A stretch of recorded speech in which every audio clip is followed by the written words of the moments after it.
Olá, meus amigos e minhas amigas do canal Comunitário de Brasília. Você está assistindo mais um TV Simpro.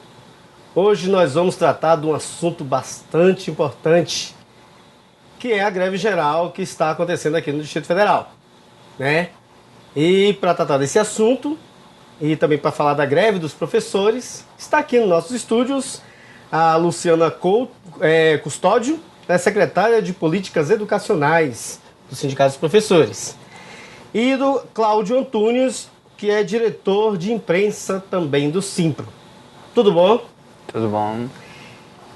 Minha pergunta primeiro vai para o Cláudio. Cláudio, conta um pouco da história dessa incansável luta do Sindicato dos Professores aqui no Distrito Federal, que desde o final do ano passado, para o início desse ano, vem lutando para não perder os seus direitos, vem lutando para conquistar mais direitos e está difícil.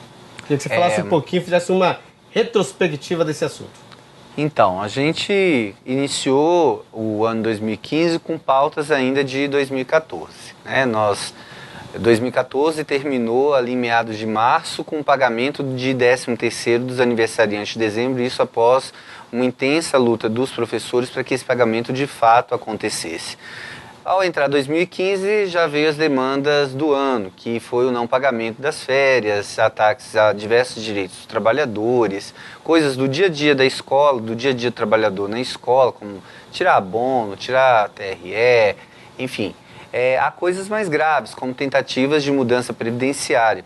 Então, o primeiro semestre foi muito complexo, de muito debate, de muito enfrentamento, não só com o executivo da cidade, mas também com o legislativo, que também desferiu alguns ataques, como a lei da mordaça, que nós já abordamos aqui algumas vezes, e sobretudo, nesse momento que nós estamos passando, estamos vendo aí o governo concretizando um calote, não só com os professores, mas com o conjunto de servidores públicos do Distrito Federal. São 32 categorias que tinham direito a uma nova tabela salarial. Nós, inclusive, estamos dizendo que o governo hoje promove uma redução salarial nunca vista no Distrito Federal, porque se você começa a trabalhar em setembro, a tabela já estava ali combinada 2 anos atrás, nos planos de carreira de cada uma dessas categorias, a nossa, do magistério, fruto, inclusive, de uma greve de 52 dias. No meio do mês, o governo disse que não vai pagar aquela tabela salarial. Para nós, isso é redução salarial. Então, é isso hoje que nos faz decretar a greve, com a concretização desse calote, embora, inclusive, o governo esteja na mais absoluta ilegalidade, uma vez que a lei ela foi, inclusive, sabatinada no Tribunal de Justiça sobre a sua constitucionalidade ou não, e nós ganhamos por 17 votos a 0 que a lei é constitucional, não só a nossa, mas também das outras categorias dos servidores públicos, e o governo, ao não fazer esse pagamento, ele, na verdade, está cometendo um crime contra a legislação do Distrito Federal, contra os professores, os orientadores educacionais, mas, sobretudo, contra o conjunto de servidores que, em processo de negociação há alguns anos atrás, resolveram suas carreiras através desse planejamento que foi feito. Se você não planeja e vem aqui e exige um reajuste, o governo reclama porque não foi pedido, não teve tempo de organizar. Se você vai lá e faz esse planejamento, que foi o que aconteceu em 2012, 2013 com essas carreiras, e organiza tudo no orçamento, organiza tudo no conjunto das legislações, aí agora nós estamos nos debatendo com uma situação inusitada, que é o governo dizer que não vai cumprir a lei. Então é um absurdo, porque você seguiu todos os trâmites para evitar que esse momento de greve, inclusive, acontecesse no ano 2015. Bastava o governo cumprir. Quais foram, Luciana, quais foram as sinalizações do governo durante esse período em que houve as discussões, em que vocês colocaram a pauta na mesa do governo Hollenberg? Bom, vale ressaltar que essa questão da diminuição dos salários, que a gente está chamando de diminuição do salário, porque já tem uma tabela salarial constituída, inclusive, do ponto de vista legal, que essa lei ela foi aprovada e foi construção fruto de uma greve de 52 dias em 2012, que inclusive o atual governador, enquanto era senador, participou da equipe de mediação e da defesa dessa proposta como recurso de saída da greve, não é? Então, essa questão específica do reajuste, ela precisa ser entendida como um dos elementos inseridos dentro de um contexto geral de elementos de cerceamento de retirada de direitos que vem acontecendo desde o início do ano. Fazendo aqui uma breve retrospectiva, a gente pode aqui citar, por exemplo, a recomposição arbitrária, a alteração arbitrária do calendário escolar, a proibição de usufruir de abonos e TREs naquela primeira semana pedagógica, o parcelamento dos salários, a atitude dele de tentar entrar, de entrar com uma ação direta de inconstitucionalidade dos reajustes, né? Que, como disse o Cláudio, nós conseguimos ganhar no Tribunal de Justiça com 17 votos favoráveis, legitimando daí o nosso percentual de recomposição de tabela. O não pagamento da pecúnia dos professores que se aposentaram, o risco dos professores em contrato temporário de perderem os auxílios, transporte, auxílio alimentação, a questão do não reajuste do ticket de alimentação. Então, assim, nós podemos perceber, dentro desse contexto geral, qual está sendo a postura, na verdade, desse governo, que é a de perseguir a educação. E pelo visto não está tendo diálogo. Ou como é que está se... Eu ouvi uma declaração do governador que ele disse que greve não paga as contas do governo. Isso é um absurdo. Como é que está o diálogo governo e sindicatos? É que o governo precisa entender que o que paga as contas da casa do professor é o salário que a gente obtém através do trabalho nosso no mês. Aí nos preocupa quando o governo comete ato ilegal de não cumprir a lei, e de não cumprindo a lei deixa, portanto, desamparado aí várias famílias. Nós estamos falando de 41 mil professores, que muitos são chefes, né, de família, de suas famílias, portanto, tem a sua remuneração como a referência de sustento da sua casa, que aguardavam, né, aí depois de 2 anos e meio de espera, essa nova tabela salarial que está sendo descumprida. Então, se a greve, na visão do governador, não gera o dinheiro, a greve construiu, não só para a nossa categoria, mas para todo o conjunto dos trabalhadores, o respeito através das legislações que foram criadas. Né? E, infelizmente, como a Luciana estava lembrando aqui, esse governador era senador e participou, inclusive, da construção de muitos desses planos de carreira. E agora não tem, por ter participado, legitimidade também nenhuma no sentido de não cumprir. Né? É preciso pegar todo o detalhamento da campanha eleitoral do atual governador, que em diversos momentos dizia que o Distrito Federal tinha recursos e que esses recursos só precisavam ser bem administrados. Nós estamos diante da pior administração pública que o Distrito Federal já teve. Em todos os cenários que nós já tivemos, eu acredito que na vivência daqueles cenários, nunca o povo do Distrito Federal imaginava que a gente pudesse imaginar que a gente ia chegar ao ponto de não ter o salário do servidor pago, de não ter... porque aí tem também as questões, né, relacionadas aos atrasos que continuam, atraso do pagamento de 13º, atrasos pontuais de outros pagamentos, como, por exemplo, a licença pecúnia, né, dos professores e de outros servidores. Então, é uma situação absolutamente nunca vivenciada. Para ser justo com todos os governadores que antecederam esse. Quero ser justo aqui com o Zé Aparecido, Cristóvão, com Arruda, Roriz, Agnello. Nunca nós chegamos ao ponto de você ter esse caos estabelecido a partir do descumprimento de leis. E aí, como uma contradição, você vai no próprio site do governo, aquele Siga Brasília, que demonstra a arrecadação. Você entra a qualquer hora do dia, né, que o sistema é alimentado diariamente, você vê as receitas do Distrito Federal crescente, ou seja, elas são positivas em relação à arrecadação do ano passado. Você vê no mesmo sistema do governo apontando que tem dinheiro em caixa e o governo não paga.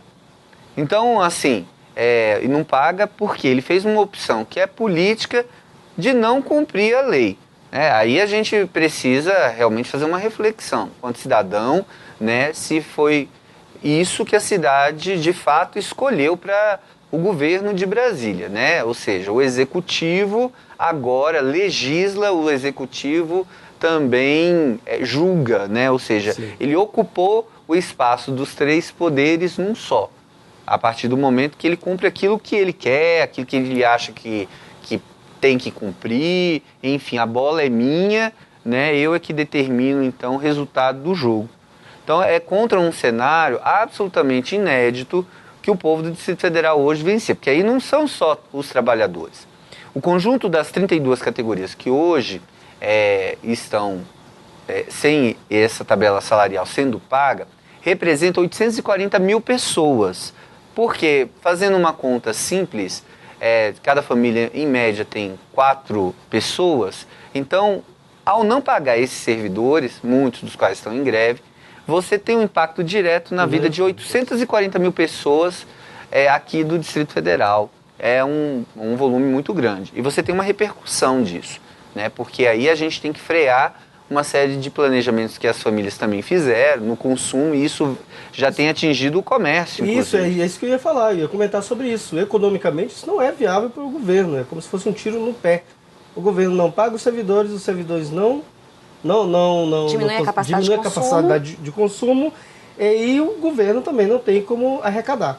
Então, automaticamente, eu acho que isso realmente, como você falou, eu acredito que deve ter sido uma posição política mesmo do governo. E nós fomos procurados por comerciantes no primeiro dia de greve, né? Nós realizamos um ato em Taguatinga, dia 15, e os comerciantes vieram conversar conosco com muita preocupação de sentir no comércio já os reflexos dessa opção do governo de não fazer o pagamento dos servidores. A nossa cidade, o Distrito Federal, ela tem uma característica dos serviços. Portanto, se você não tem essa movimentação, se você não faz a roda da economia da cidade girar, e gira em torno muito também da qualidade dos salários que os servidores públicos têm, você tem um engessamento no comércio, que pode gerar, inclusive, desemprego. Não só queda nos lucros, que é o primeiro impacto, mas essa queda de lucro no comércio vai gerar, sem dúvida nenhuma, no momento que você tem que trabalhar para a criação de empregos. Nós estamos chegando no final do ano, você tem empregos temporários para o Natal sendo criados, sendo freados em função desse momento. E aí eu não estou falando só de tabelas salariais que não estão sendo pagas. O servidor não está podendo se planejar para usar o seu 13º. Então os aniversariantes agora do final do ano, que normalmente utilizam o seu 13º para as compras do Natal, já não estão podendo fazer esse compromisso porque você não sabe que dia que recebe. Sim. Luciana, quais são as categorias que estão de greve? Porque agora vocês, além dos professores, outras categorias abraçaram também essa greve geral, até porque estão sendo atingidos diretamente com esse programa retrógrado do governo. Então, quais são? Exato. Ontem teve a assembleia do SAI, que a gente sempre fala que o SAI é o nosso sindicato irmão, né? Que é o Sindicato dos Auxiliares em Educação. Então, eles também deflagraram a greve por tempo indeterminado. Tem o Sindisaúde, que inclusive hoje está na ocupação da presidência da Câmara Legislativa, junto com mais de 70 professoras e orientadoras educacionais, né, com uma estratégia de intensificar a luta, né? Vale ressaltar aí que dentro desse contexto, hoje estávamos numa assembleia belíssima, com mais de 5 mil professores que deflagraram, né, a continuidade da greve, e durante a Assembleia, como uma estratégia de intensificar a luta, foi de ocupar o 5º andar da Câmara Legislativa, que é a presidência, aproveitando que o Sindisaúde estava realizando uma assembleia no mesmo local, né? Então, essas duas categorias estão lá ocupadas. A gente aproveita, inclusive, para poder chamar, né, os nossos colegas que estão em casa, porque estamos em vigília desde então, lá na Câmara Legislativa. É um momento muito tenso, é um momento muito difícil, é um momento de luta, mas a nossa categoria, a categoria de professores, o Simpro-DF sempre foi protagonista de luta. Nós somos uma categoria que foi e é forjada na luta, né? Vale ressaltar que nós, apesar de estarmos vivendo um ano atípico, porque este ano nós tivemos que organizar a categoria para a organização de batalha mesmo, de enfrentamento, na perspectiva de manter o que nós já temos de direito, não para ampliar. Isso, como o Cláudio disse, é inédito. Sim. Né? Porque nos anos anteriores, a gente construía o movimento e na perspectiva mesmo de recomposição de tabela salarial, de reconstrução de plano de carreira, sempre tendo como meta ampliar os direitos, nunca para poder manter o que já temos de construído, entende? Entendo. Qual o impacto, então, no calendário escolar deste ano? Então, a questão do calendário escolar, a gente está sempre fazendo essa avaliação, inclusive ontem, na reunião do comando de greve. Vale ressaltar também que, como um dos elementos de luta, é a realização das assembleias regionais. Ontem nós realizamos assembleias regionais nas 14 regionais, né? Elegemos o comando de greve, o comando geral de greve, que está aí estabelecendo o calendário de lutas. Então a gente tem aí como perspectiva, neste momento, priorizar mesmo o nosso calendário de lutas. A questão do calendário escolar é uma discussão que é feita ao final do movimento, né? Então o que a gente tem que ter é a certeza que, se fosse fácil, não se chamaria luta. Agora, a gente só conquista dessa forma. É vindo para a rua, é agregando força, é resgatando o sentimento de pertencimento. A nossa categoria, dificuldade todo mundo tem, não é? Todo mundo lida com as dificuldades, de repente, está aí com corte de ponto sinalizado, a reposição, que muitas vezes avança férias, sábados, mas nós temos que ter a consciência que todos os elementos que temos hoje na nossa carreira, como a jornada ampliada foi uma grande conquista. Nós trabalhávamos todos os dias com alunos, tínhamos uma folga de pagamento por mês, né? Então a jornada ampliada veio para valorizar a formação, valorizar a condição de trabalho, né? Valorizar a construção coletiva. Então nós temos como avanços da luta a questão da jornada ampliada, a questão das recomposições salariais. Quando eu entrei na Secretaria de Educação, acredite, há 22 anos atrás, o meu vencimento básico tinha que receber complemento salarial para chegar ao valor do salário mínimo. Então, o quanto nós avançamos até aqui? E, resgatando o que eu estava falando anteriormente, nós nunca tivemos um governo para priorizar a educação. Então, o que nós temos hoje de construção e de avanço, sendo referência, inclusive, de categoria a nível nacional, obviamente que nós temos que ter como referência a média das carreiras de nível superior aqui do DF, mas temos que valorizar a condição que nós temos hoje diferenciada, que inclusive somos referência quando outras categorias de outros estados vão negociar acordos, não é? Agora, não foi uma construção fácil, ela é oriunda de luta, né? De enfrentamento e de disposição. Muito bem. Você que acabou de sintonizar no canal 12 da NET, na TV Comunitária de Brasília, esse é a TV Simpro e nós estamos falando aqui com o Cláudio Antunes, que é o diretor de imprensa do Sindicato dos Professores, e a Luciana Custódio, que é secretária de Políticas Educacionais também do Sindicato dos Professores. Nosso tema aqui em discussão é a greve geral e a greve dos professores, então, que está estabelecida aqui no Distrito Federal. Mais uma pergunta aqui para vocês. O governo tem sinalizado pelo menos sentar dessa vez com vocês? Ele sentou no início e depois acho que deixou, não vou mais conversar com as categorias. Como é que está essa relação? Na verdade, a gente tem sido recebido em reuniões que são marcadas, mas o processo de negociação, que deve culminar com a apresentação e apreciação de propostas, não só pela mesa de negociação, mas também pela própria categoria, não está acontecendo. Ou seja, qual a parte que não está acontecendo na negociação? Não está acontecendo a apresentação de propostas. E aí, a posição da categoria é de que o governo tem que pagar imediatamente o que nos deve. Nos deve essa tabela salarial e tem que nos pagar.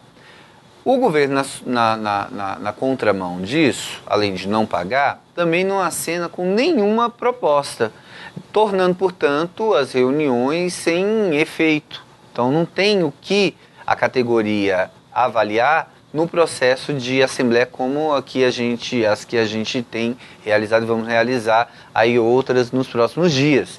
Então, assim, o governo recebe, mas não faz o papel que todo governante tem que ter, que é o de apresentar a proposta. Por quê? A proposta é o que soluciona qualquer tipo de impasse no processo de discussão. Então, o governo tem que ser mais produtivo nisso, né? Apresentar alternativas para que a categoria possa avaliar em assembleia. É o que tem sido cobrado não só por nós, mas acredito que todo o conjunto do Distrito Federal tem cobrado do governo uma posição sobre o conjunto das greves e uma solução que não dá para vir a partir do discurso raso do governo de que greve não gera dinheiro. Não é por aí, né? Não é por aí.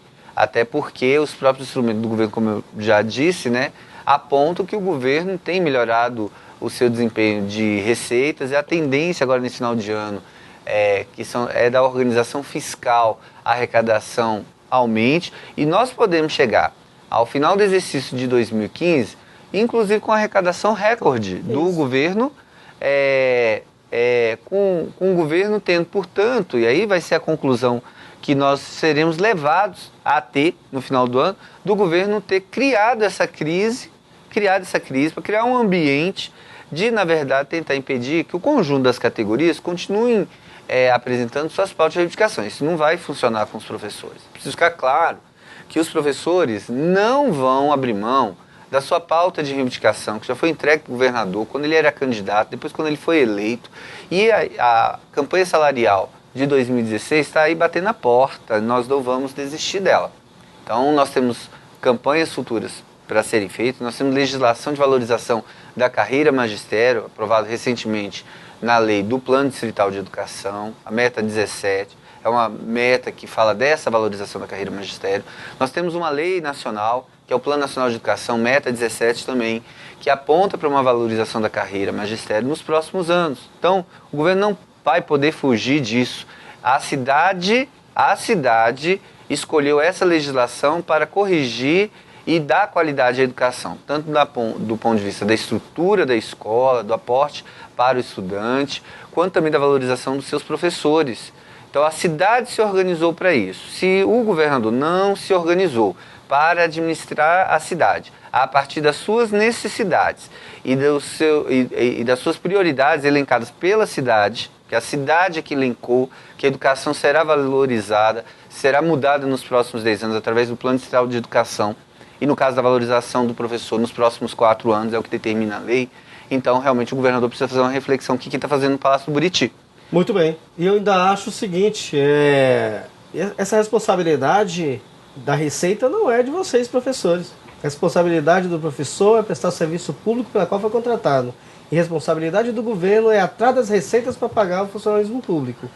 E existe também a questão da legalidade. Um governo, que me permita falar, um governo que não cumpre as leis, não tem nenhuma moral, inclusive, para tornar uma greve ou qualquer ação que seja legítima de um servidor público ilegal. Então, qual a próxima agenda de vocês, então, a partir da semana? Quais são os desdobramentos, então, dessa greve? Nós hoje aprovamos um calendário de lutas, como é metodologia, né, nas assembleias. A gente delibera a próxima assembleia e o calendário de lutas. Okay. Então, amanhã, piquetaços nas cidades, né? A gente vai fazer visitas às escolas numa perspectiva de convencimento para trazer os nossos colegas que ainda não aderiram ao movimento. Então, amanhã, o dia todo, o piquetaço. E a quinta-feira também o piquete, o Cláudio depois complementa se tiver alguma outra ato, né? Parece que tem também agendado um ato. Na quinta-feira a gente vai fazer uma denúncia com o conjunto de servidores ao Ministério Público. Nós vamos denunciar o governo do Distrito Federal por improbidade administrativa. Ele está descumprindo 32 leis, né? Que são os conjuntos dos planos de carreira, que inclusive foi decretado pelo tribunal como constitucionais, essas leis. E nesta quinta-feira, às 14 horas, nós estaremos, então, com os servidores acompanhando o ato de denúncia no Ministério Público de improbidade administrativa cometido pelo governo do Distrito Federal. Isso. E na sexta-feira, a próxima Assembleia Geral, 9h30 no Buriti, deixando a categoria em alerta, porque como estamos lá no movimento de ocupação da Câmara Legislativa, o movimento de greve é um movimento dinâmico, então a gente pode chamar a categoria a qualquer momento para uma atividade aí de intensificação ou de alteração de calendário. Todo mundo ficar atento ao site do Simpro, às redes sociais, vamos compartilhar os nossos movimentos, né, compartilhar as fotos de hoje, que foi um movimento lindo, e vamos para a rua, vamos para a luta, porque a responsabilidade de acabar com essa greve é do governador. Pode falar então, Cláudio, suas considerações finais. Então, nós entendemos que o governo, nesse momento, comete atrocidades contra a legislação do Distrito Federal. Essas atrocidades precisam ser, inclusive, monitoradas pelos mecanismos que a democracia traz, Ministério Público, o próprio Tribunal de Justiça. Isso precisa ser olhado para que o governo se limite à sua ação de executivo.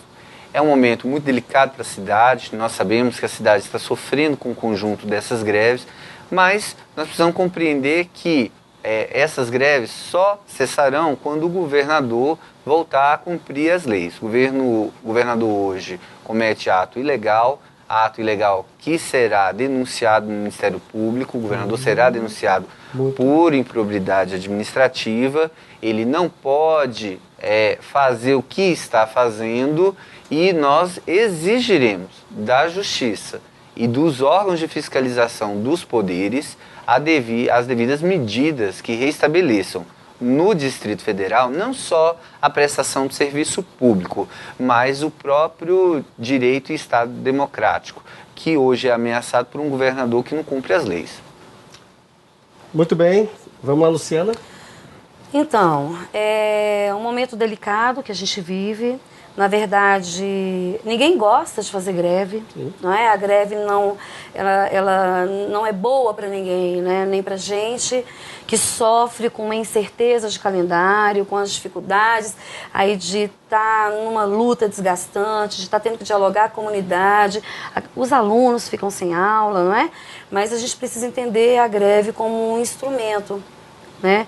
Um instrumento para a gente poder fazer a disputa e que está nas mãos do governador a saída para esse impasse. Vale ressaltar que não é um problema direcionado à nossa categoria. O DF está sofrendo, a classe trabalhadora está sofrendo.